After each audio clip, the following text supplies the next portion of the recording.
નમસ્કાર, હું છું જયેશ.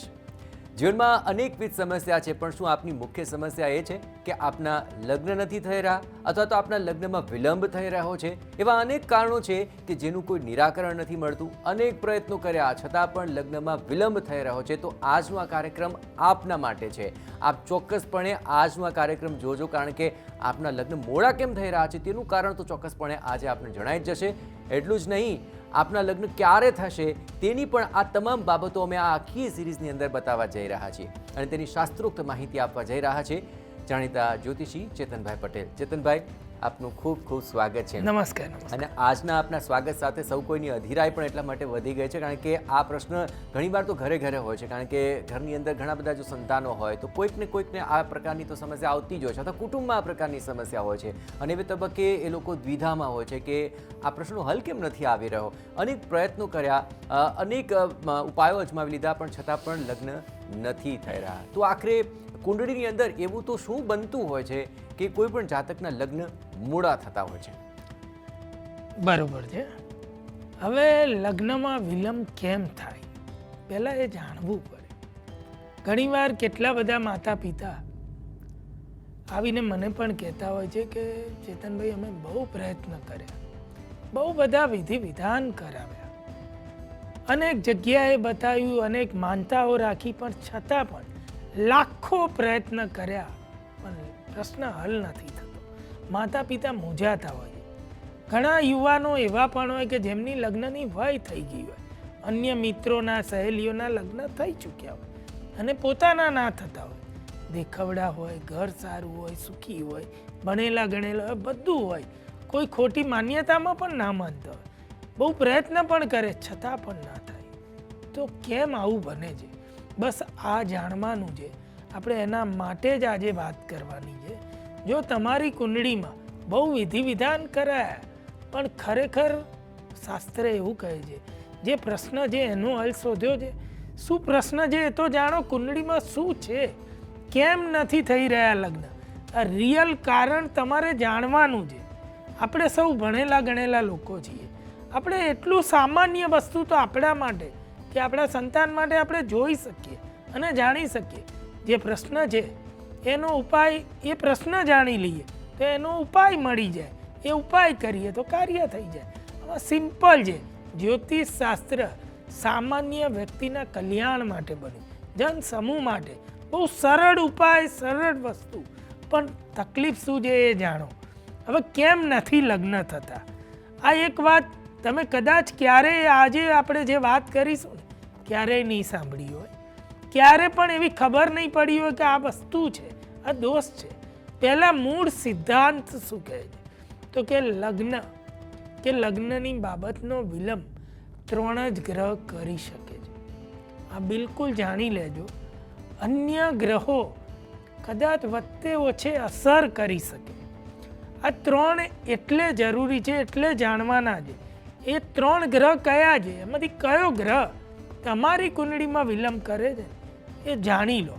એટલું તમે જાણી લેશો તો તમને ખ્યાલ આવી જશે કે ભાઈ આપણી કુંડળીમાં આવું છે એટલે આવું થાય છે.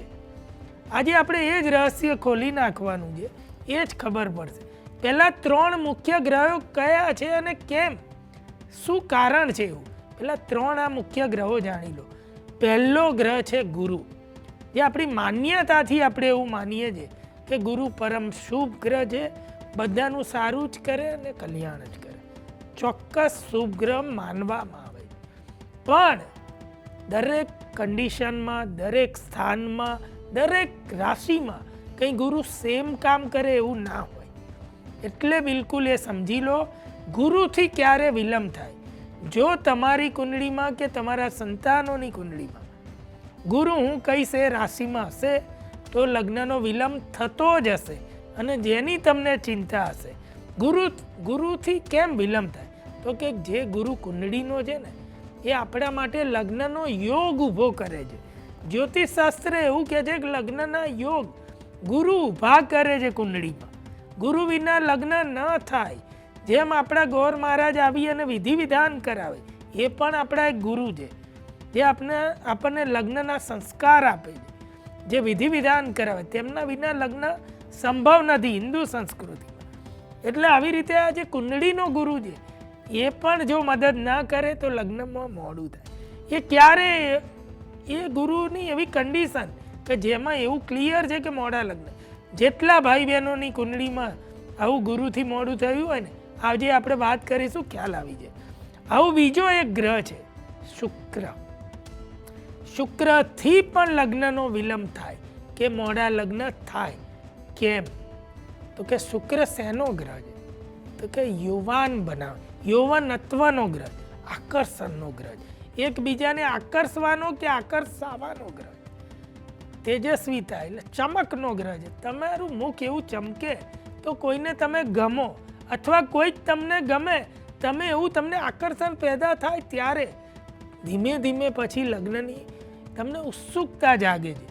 જેમ બાળકો જવાન થાય, ધીમે ધીમે જુવાની આવે, ત્યારે આવી બધી વસ્તુ ગમવાની આવે કે સામેવાળું પાત્રમાં કંઈ સારું દેખાય, એકબીજાથી આકર્ષાય અને લગ્ન સુધી વાત પહોંચે. ચાહે પ્રેમથી પહોંચે, ચાહે કુટુંબમાં કે લોકોને પણ લાગે કે ભાઈ હવે દીકરા દીકરીની વય થઈ ગઈ, માતા પિતાને તરત દેખાઈ આવે કે ભાઈ હવે એમનામાં આકર્ષણ પેદા થઈ રહ્યું, ત્યારે એમને લગ્નની ઉત્સુકતા આવે. જો ઉત્સુકતા ના હોય લગ્નની, નીરસતા હોય, તો લગ્ન ન થાય. એવા કેટલા બધા ઘરોના દાખલા છે કે લગ્નના પ્રયત્ન કરે પણ દીકરા દીકરીઓ નીરસ છે. વાત કરે ને કે આજે દીકરા જોવા આવવાના છે, બેટા આજે તરત જ એમનું મોં પડી જાય, ડાઉન થઈ જાય ને કે ના અત્યારે મારે આમ છે ને તેમ છે. એટલે એ જ્યારે નીરસતા આવે એ એવા વિશિષ્ટ ગ્રહોથી, આ શુક્ર એવી કન્ડિશનમાં હોય તો અનાયાસે મોડું થતું જાય, સમય જતાં વાર નથી લાગતી. એમ મહિના, દિવસ, વર્ષ બધું વીતી જાય એટલે આપણને ફીલ થાય કે મોડું થયું. એ શુક્રને કારણે. શુક્ર એવો નબળો હોય, ઉપાય કરો તો એનું રિઝલ્ટ ફરી જાય. આવી રીતે એક શનિ છે. શનિ શબ્દનો અર્થ આ શાસ્ત્રમાં છે ને, શનિ શબ્દ શનૈ શનૈ સ્લોથી આવે છે. એકદમ સ્લો ચાલે છે ને બધા ગ્રહોમાં, 9 ગ્રહો, એટલે એને શનિ કહ્યું કે જે સૌથી સ્લો છે. એટલે શનિ જ્યારે સંપર્કમાં આવે ને ત્યારે એવું કહેવાય કે તમારું કાર્ય સ્લો થઈ જાય. જો શનિ લગ્નની બાબતના સંપર્કમાં આવ્યો હોય, ચાહે લગ્નનું હાઉસ છે 7મો ભાવ, તેના સંપર્કમાં શનિ આવે, આપણે આગળ જોઈશું. એટલે કે શનિ ગુરુ કે શુક્રની સાથે સંપર્કમાં આવે તો પણ મોડું કરાવી દે છે. આવી રીતે આ 3 ગ્રહો એવા છે કે જે તમારો લગ્નયોગ રોકી દે છે, મોડું કરાવે. એ કુંડળીમાં જોઈ લેવાનું છે કે આ ગ્રહો એવી રીતે કઈ રાશિમાં કેવી રીતે છે તો આવું થાય. તો આપે જાણી લીધું કે ગુરુ, શુક્ર અને શનિ આ 3 ગ્રહ જે છે તે આપના લગ્નમાં વિલંબ કરાવે છે. પરંતુ હવે આપણે સૌપ્રથમ તો એ જાણી લઈએ કે આખરે આ ગુરુ કઈ રીતે વિલંબ કરાવી શકે. કારણ કે ઘણા બધાની કુંડળીમાં આખરે ગુરુ તો સારો હોય છે અને તેને લગ્ન માટે કદાચ જોવાતો પણ નથી, પણ આપ કહી રહ્યા છો કે ગુરુથી વિલંબ થાય, તો આખરે ગુરુ એવો કયો યોગ અથવા એવો કયા ઘરમાં હોય છે કે જેને કારણે આ પ્રકારનો વિલંબનું કારણ બને છે? હવે ગુરુથી વિલંબની વાત આવે, હકીકતમાં જે લોકોના લગ્ન નથી થતા તે કે તેમ જેમના બાળકોના લગ્ન નથી થતા, મહદ અંશે જ્યારે આપણે અહીંયા વાત કરીશું ને તો કારણ આવું જ નીકળશે. અને તેમાં ખાસ આજે ગુરુથી વિલંબની વાત આવે ને તો ગુરુનું કારણ પણ આપણે જાણી જ લેવાનું છે કે કેવી કન્ડિશનમાં ગુરુ છે તો તમારા લગ્નનો વિલંબ છે. કુંડળી ઉઠાઈ અને જાતે જોઈ લો. જેટલા લોકોની કુંડળીમાં દીકરા હોય, દીકરી હોય, કોઈ પણ હોય, તેમની કુંડળીમાં જો ગુરુ 10 નંબરમાં લખેલો છે તો એવા લોકોનો લગ્નનો વિલંબ થવો શક્ય છે અને એમની કુંડળી અનુસાર લગ્ન મોડા થઈ શકે છે. એટલે ખાસ કુંડળીમાં એવું જોવાનું, 10 નંબરની મકર રાશિનો જેની કુંડળીમાં ગુરુ હોય તેને લગ્ન કે વિવાહ સગપણ નક્કી થવું બહુ મોડું થાય, વિના કારણે ડિલે થાય. એક આ પહેલી વાત. બીજી એવું કહ્યું છે કે ભાઈ ગુરુ બુધના ઘરમાં હોય એટલે એવું કહે છે કે મિથુન રાશિમાં 3 નંબર કે 6 નંબરની કન્યા રાશિ, આ બંને રાશિમાં ગુરુને નબળો કહ્યો છે. એટલે જો કોઈની કુંડળીમાં ગુરુ બુધના ઘરમાં છે તો પણ તેની કુંડળી અનુસાર આ ગુરુને કારણે લગ્નમાં વિલંબ થાય. પૂરી યોગ્યતા હોવા છતાં લગ્ન કોઈને કોઈ કારણે નથી થઈ રહ્યા. કુંડળીમાં એવો યોગ જ નથી બનતો. કોઈને કોઈ કારણે તમારું ખેંચાઈ જાય અને લગ્ન મોડા તરફ થઈ જાય. અને એક ત્રીજી એક ખાસ વાત કહી છે કે જેટલાની કુંડળીમાં ગુરુ શુક્રની વૃષભ રાશિ કે તુલા રાશિમાં હોય તો એક સમય સીમા સુધી તે તેમાં બાધાઓ આપે છે. અન્ય એવા કારણો બને છે કે લગ્ન તરફ ધ્યાન જ ના આપે, જેના કારણે એક ટાઈમિંગ વિલંબ બને છે અને એ લોકોની ઉંમર 25-27 વર્ષ થઈ જાય છે ધ્યાન નહીં આપવાને કારણે. એટલે આવી રીતે પણ એક ત્રીજી રીતે વિલંબ થાય છે. જો આપના દીકરા દીકરીઓની કુંડળીમાં આવો યોગ છે એના કારણે જ લેટ થયું છે. એટલે ગુરુનો ઉપાય જ્યાં સુધી ન કરીએ, એવું કહે છે કે ભાઈ શાસ્ત્રે એવું કે ગુરુ આવો છે તો શું મોડા એટલે મોડા જ થાય? બિલકુલ નહીં. તમે જાણી લો કે ગુરુથી આવો વિલંબ છે, ગુરુનો ઉપાય કરો, ગુરુ બળવાન બનશે, ગુરુ શુભ બનશે, એની મેળે યોગ બનશે, યોગ ઊભા થશે અને તરત જ થઈ જશે. એટલે આવું સિમ્પલ જ છે, પણ ઉપાય ન કરીએ તો ડિલે થવાની પૂરી સંભાવના અને ઉંમરના 40 વર્ષ સુધી. આ વાત પણ બિલકુલ જાણી લેવાની. એટલે ઘણીવાર બધું સરસ હોય તો લોકો એવું માને કે ના ના એ તો થઈ જશે. તો મેં એવા કેટલા બધા લોકો જોયા છે કે એકદમ સરસ દેખાતા હોય, સારું ઘર, ફેમિલી, પૈસા ટકા બધું, છતાં પણ નથી થતું. કોઈ ડિમાન્ડ ન હોય તો પણ. એટલે આવો ગુરુ હોય ત્યારે. એટલે એ છે તો એના ઉપાય કરો, જાણી લો તો એ વસ્તુને ટાળી શકાય છે અને જે ડિલે થવાનું છે તેને ઝડપી બનાવી શકાય. આપણું શાસ્ત્ર એવું કહે છે કે શાસ્ત્રોક્ત ઉપાયો, આ દૈવીય ઉપાયો કરવાથી અસંભવ વસ્તુ પણ સંભવ બની જાય. એટલે માટે ઉપાય કરવાનું કહ્યું છે. તમારામાં બદલાવ આવશે કારણ કે તમારી કુંડળીમાં ગુરુ આવો છે. ઉપાય કેમ કરવાના એ પણ જાણી લો. તમારામાં બદલાવ લાવવાનો. તમે બદલાશો ને તો તમારી સામેનું જગત બદલાય. સિદ્ધાંત આવો કહ્યો છે ઋષિમુનિએ. અને તમે બદલાશો તો જગત બદલાશે અને તમારું કાર્ય સિદ્ધ થશે. બિલકુલ. તો આખરે બદલાવ માટે તૈયાર થઈ જાઓ, કારણ કે આપની કુંડળીમાં આખરે કઈ 3 કન્ડિશન એવી છે કે જેને કારણે વિલંબ થઈ રહ્યો છે તે તો આપે જાણી લીધું છે. અને આપ ઘરે બેઠા પણ આ ચોક્કસ બાબતો જાણી અને કેમ વિલંબ થાય છે તે ખૂબ સરળ રીતે પીછાણી શકો છો. અને હવે વાત ઉપાયની આવે છે, અને એ પણ શાસ્ત્રોક્ત ઉપાયની આવે છે. ચેતનભાઈ કહ્યું તે પ્રમાણે કે બદલાવ આપના આ શાસ્ત્રોક્ત ઉપાય કરવાથી આવશે. તો ચેતનભાઈ હવે એ પણ જણાવી દઉં કે આ જો 3 પ્રકારની કન્ડિશન બની છે અને લગ્ન કરવા જ છે તો કયા ઉપાયો શાસ્ત્રોક્ત રીતે? બહુ સાચી વાત છે. જાણવાનું એ છે કે જો ગુરુ નબળો છે, ગુરુને કારણે વિલંબ થયો એવું તમારે નક્કી થઈ ગયું, તો હવે સૌથી પહેલાં એવું કરવાનું છે, એક તો હવે આ ઉપાયની શરૂઆત કરવાની છે.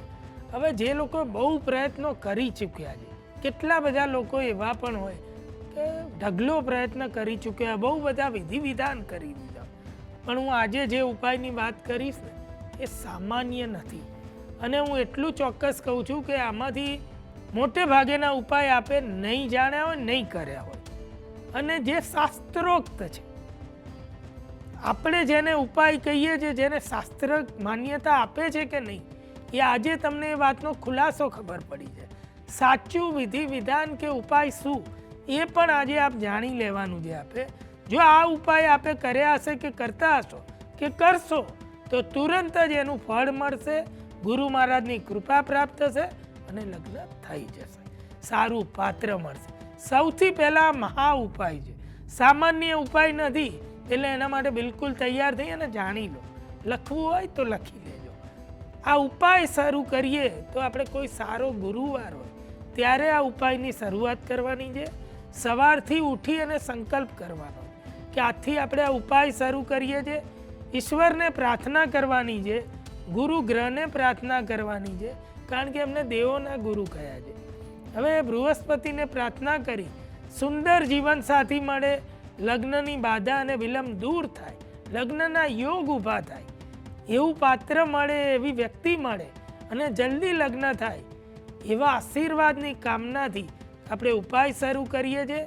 એવી પ્રાર્થના કરી અને ઉપાય શરૂ કરવાનો. સૌથી પહેલાં ગુરુવારે ઉપવાસ કરવાનો, એક સમય સાંજે ભોજન લેવાનું, ચણા અને બેસનની ચીજોનું ભોજન લેવાનું છે એવો સંકલ્પ કરવાનો છે. દિવસ દરમિયાન કેળા અને દૂધ જ લેવાનું, ફક્ત આટલું જ, બીજું કંઈ નહીં. કોઈ ફ્રૂટ ના લેવાય, કોઈ વેફર્સ નહીં, કોઈ ફરાળ નહીં, કશું નહીં. જો આ જીવન બદલવાની વાત, આપણું વ્યક્તિત્વ બદલવાનું, એની અંદર બહુ મોટું રહસ્ય છે. શાસ્ત્રમાં કોઈ વસ્તુ અનાયાસ નથી કહી. એવું કહ્યું છે કે ચણા અને બેસનની જ ચીજોનું ભોજન. અનાજમાં ચણા અને બેસન જ લેવાનું, વેજીટેબલ કંઈ બી લઈ શકો છો, અને ફ્રૂટમાં ખાલી કેળા, અનાજ બીજું કોઈ નહીં.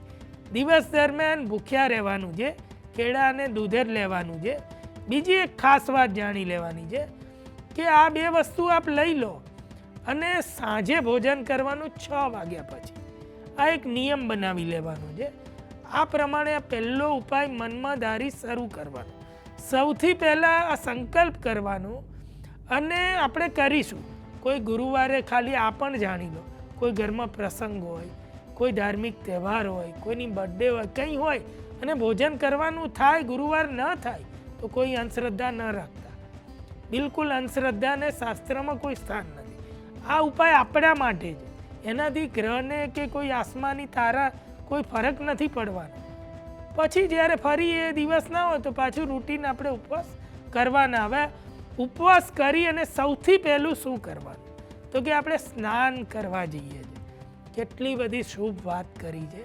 આપણે કોઈના લગ્ન હોય ને તો લગ્નના થોડા દિવસ પહેલાં જૂના જમાનામાં લગ્નની વય બાળકોની થાય ને તો માતા પિતા જેટલા જૂના હોય ને એ બધા જાણતા હશે ઉંમરલાયક, કે એ લોકો દીકરા દીકરીઓને એમ કહેતા હતા કે બેટા ચણાના લોટ અને હળદર મિક્સ કરી સ્નાન કરો. આ ઉપાય છે. શાસ્ત્રમાં એવું કહ્યું છે કે ભાઈ બેસન એટલે ચણાનો લોટ, ચંદન અને ચપટી હળદર મિક્સ કરી તેનું લેપન કરવાનું છે. એ શુભતાની નિશાની, શુભ પ્રસંગ આકર્ષવાની વાત. આપણે જેમ પીઠી ચોડીએ લગ્નની પહેલાં, એ એટલે ચોડીએ છે, એટલે હલ્દી કરીએ છીએ કે હવે નિર્વિઘ્ને આ પ્રસંગ પાર પડી જાય અને કેવળ શુભ અને મંગલમય રહે. આ હલ્દીમાં, આ બેસનમાં એટલી બધી તાકાત છે. એટલે એવું કહ્યું છે કે ચંદન, બેસન અને સુખડ એ મિક્સ કરી તેનાથી આપણે સ્નાન કરવાનું છે અને તેનો લેપ હલ્દી, એ 3 વસ્તુનો લેપ કરી લગાવવાનો છે. થોડી વાર રાખી અને સ્નાન કરવાનું. તેમાં સુગંધિત એવું કહેવાય કે જે જળ હોય ને તેમાં ચંદનનું કે એવું અત્તર કેસરનું એ નાખી મિક્સ કરી નાહવાનું. જેટલા લોકોના લગ્ન નથી થઈ રહ્યા તે લોકોએ આ ઉપાય સમજી અને કરવાનું અને આ સ્નાન ચાલુ કરવાનું. તમારો ગુરુ ઓટોમેટિક બળવાન બનશે. આના માટે એક જબરજસ્ત ઉપાય કહેલા. એવું કહ્યું છે કે ગુરુ, જ્યારે ગુરુનો આ જે ઉપાય કરીએ ને તો ગુરુવાર અને એના નક્ષત્રો કયા છે, એ નક્ષત્રોમાં આપણે ગુરુનો ઉપાય કરીએ એવા વૃક્ષ કયા છે. કેળાના વૃક્ષને પણ એવું કહ્યું છે કે ગુરુ બળવાન બને એની નજીક રહેવાથી. એની નજીક આપણે જાપ કરીએ, એની નજીક રહીએ એના સાનિધ્યમાં. હળદરનો છોડ આવે છે, આજકાલ બધે નર્સરી મળે, તેને પણ શુભ પ્રસંગ માટે પવિત્ર કહે. તેનું પૂજન કરવાથી, તેની સાથે બેસવાથી, તેની સાથે ગુરુનો બીજ મંત્ર કરવાથી પણ ખૂબ લાભ થાય છે. અને આ બધી એવું કહ્યું છે કે બધી પ્રાર્થના પૂજા ઈશાન દિશામાં મુખ રાખી કરવાનું અથવા ઘરની પૂજા સામે બેસીને કરવાનું. શાસ્ત્રમાં એવું કહ્યું છે કે ગુરુનો બીજ મંત્ર એક કહ્યું. બધા ઉપાય સાથે કરવાના.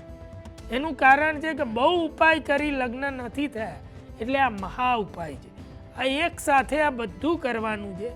અચૂક ઝડપી લગ્ન થાય છે. હજારો લોકોના થયેલા છે. આપ પણ આ કરશો એટલે અચૂક આનંદની વાત છે. અને એવું સમજી લેજો કે ઘરમાં સુપ્રસંગ આવી જ જશે, મનની મનોકામના પૂર્ણ થશે. આજે આ મંત્ર દેખાય છે ને જે સ્ક્રીન ઉપર, આ જે મંત્રની આપણે વાત કરીશું એ મંત્ર ગુરુનો બીજ મંત્ર છે. બીજ મંત્ર, બીજમાંથી વૃક્ષ બને. આ એટલો ઝડપી ફળ આપે અને આ મંત્ર એવો ગજબનો છે કે એકવાર બોલવાથી 1000 મંત્રનું ફળ મળે. એવો ગજબનો આ મંત્ર કહેવાય. આ મંત્ર બરોબર ધ્યાનથી જાણી લો, સમજી લો અને કરવાનો છે. આ મંત્ર છે ઓમ ગ્રામ ગ્રીમ ગ્રોમ સહ ગુરુવે નમઃ. ફરી કહું છું, ઓમ ગ્રામ ગ્રીમ ગ્રોમ સહ ગુરુવે નમઃ. ઓમ ગ્રામ ગ્રીમ ગ્રોમ સહ ગુરુવે નમઃ. આ મંત્રના જાપ કરવાનું કહ્યું છે. રોજ નિયમિત પૂજામાં બેસી 5-10 મિનિટ કરો, પણ ખાસ ક્યારે કરવાના તો કે રાત્રે સૂતા પહેલા ઈશ્વરને પ્રાર્થના કરવાની કે લગ્નનો વિલંબ યોગ દૂર થાય, યોગ્ય જીવનસાથી મળે, સારી તક ઊભી થાય, સારું પાત્ર મળે, એ કરી અને સૂઈ જવાનું. હવે ગુરુવારે ખાસ એવું પણ કહ્યું છે, યથાશક્તિ શાસ્ત્રમાં એક ઉપાય એ પણ કહ્યું, દાન પુણ્ય કરવું જોઈએ તો કોઈને આશીર્વાદ મળે, આશીર્વાદની પ્રાપ્તિ થાય. ગુરુના ઉપાયમાં ખાસ એવું કહ્યું છે, બ્રાહ્મણ દેવતાના આશીર્વાદ લેવા, આપણા ગુરુના આશીર્વાદ લેવા, આપણને જે જ્ઞાન આપતા હોય તેના આશીર્વાદ લઈ શકીએ. જો તેમની આપણે કંઈ અજાણતા તેમને નિરાશ કર્યા, પરેશાન કર્યા તો માફી પણ માગી શકીએ. બ્રાહ્મણને દાન કરવાનું કહ્યું છે. તો એમ કહ્યું છે ચણાની ચીજોનું દાન કરો કે ચણાનું દાન કરો, ચણાની દાળનું દાન કરવાનું કહ્યું.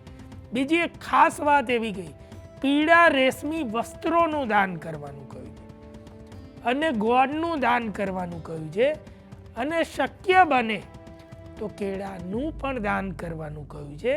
પણ આપણા માટે કોઈ આપે તેવું નહીં, આપણે ખુદ આપવાના છે જેને વિલંબ યોગ છે. ઘણી કન્ડિશનમાં એવું હોય કે દીકરા દીકરીઓના લગ્ન ન થતા હોય, તે પરદેશ હોય અને ત્યાં આવું શક્ય ન હોય, તેવી કન્ડિશનમાં માતા પિતા સંકલ્પ કરી અને પોતે દાન પુણ્ય કરી શકે છે. બાકીનો અન્ય ઉપાય જે વ્યક્તિનું છે તેણે જાતે કરવાનો. બસ જો આ ઉપાય આપ કરશો, એક સૌથી પહેલી એક એવી વાત છે જે ગુરુના નક્ષત્રો છે એ પણ આપે જાણી લેવાના છે. અને એ નક્ષત્ર જો ગુરુવારે આવતા હોય ત્યારે તમે જે પણ કોઈ વિધિ વિધાન કરાવવા ઈચ્છતા હોય, મંત્રના જાપ કરાવવા ઈચ્છતા હોય, તો એ નક્ષત્રોને ખાસ તમારે ધ્યાન રાખવાના છે.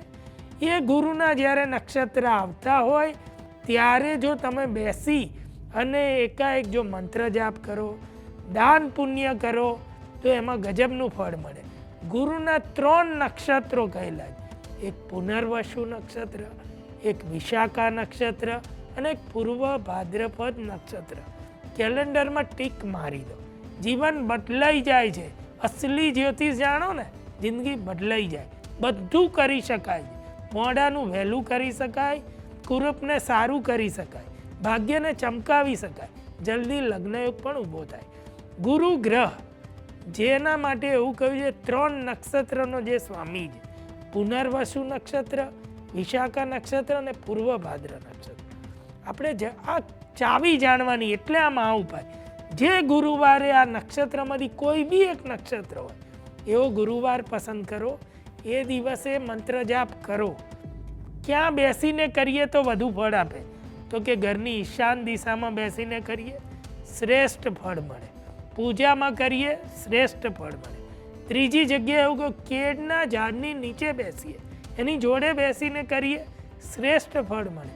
અને હળદરના છોડની નજીક બેસીને કરીએ તો શ્રેષ્ઠ ફળ મળે. અને એના માટે એવું કહ્યું છે, પીળું આસન, આ પણ ધ્યાન રાખવાનું. રેશમી પીળા વસ્ત્ર આ પહેરીને આપણે બેસવાનું છે. અને આ જાપ કરવા હોય તો જાપ કરવાના. દાન પુણ્ય પણ આ જ દિવસે કરવું તો અતિ શુભ ફળ આપે છે. આ દિવસે કરેલું કંઈ પણ વિધિ વિધાન અન્ય દિવસો કરતાં સહસ્ત્ર ગણું ફળ આપે. એટલે એને મહા ઉપાય કહ્યો. ખાલી થોડી જાગૃતિ રાખી ગુરુવારે આ નક્ષત્ર હોય, છાપામાં પણ લખ્યું હોય, કેલેન્ડરમાં પણ લખ્યું હોય, પંચાંગમાં પણ લખ્યું, આટલું શોધી લો, આ દિવસ શોધી લો, તો તમારા કે તમારા સંતાનોના લગ્નનો પ્રશ્ન ગુરુથી બનતો હોય તો તે અચૂક હલ થશે અને જબરજસ્ત લગ્નનો યોગ ઊભો થશે. ખૂબ સારું પાત્ર મળશે. જ્યારે આ બધા ઉપાય એક સાથે કરીએ છીએ તો એક રામબાણ ઇલાજ કહ્યો કે આપનું કાર્ય સિદ્ધ થઈ જ જાય છે. બિલકુલ. તો આખરે જે લોકોના લગ્નમાં વિલંબ થઈ રહ્યો છે અથવા તેમના ઘરની અંદર કોઈના લગ્નમાં વિલંબ થઈ રહ્યો છે તો કઈ રીતે વિલંબ થઈ રહ્યો છે એ પણ આપણે જાણ્યું અને તેના શાસ્ત્રોક્ત ઉપાય પણ આપને જણાવી દીધા છે. તો હવે આપના ચહેરા પર ચોક્કસપણે હરખ આવી ગયો હશે, કારણ કે અત્યાર સુધી જે મૂરઝાયેલા હતા તે તમામના ચહેરા પર એક લાલીમાં આવી જશે જો તેઓ આ પ્રકારે પોતાના સમસ્યાને જાણી લેશે અને પ્રમાણે આ શાસ્ત્રોક્ત ઉપાય કરી લેશે. અને ખૂબ સુંદર મજાની શાસ્ત્રોક્ત માહિતી ચેતનભાઈ આપી છે. આપનો ખૂબ ખૂબ આભાર. નમસ્કાર. નમસ્કાર. તો ગુરુ ગ્રહ થકી જો વિલંબ છે તો ગભરાવાની જરૂર નથી. આ તમામ બાબતો જાણી લો, સમજી લો, ગળે ઉતારી લો અને શાસ્ત્રોક્ત ઉપાય કરી લો. આપના લગ્ન ચોક્કસપણે થશે. પરંતુ શુક્ર થકી અને શનિ થકી પણ જો આખરે વિલંબ થઈ રહ્યો છે તો પણ અમે આપને તમામ માહિતી પૂરી પાડીશું, તેના ઉપાય પણ જણાવશું. તો આખરે આ સિરીઝને જોવાનું ચૂકશો નહીં. ફરી મળીશું. રજા આપશો. નમસ્કાર.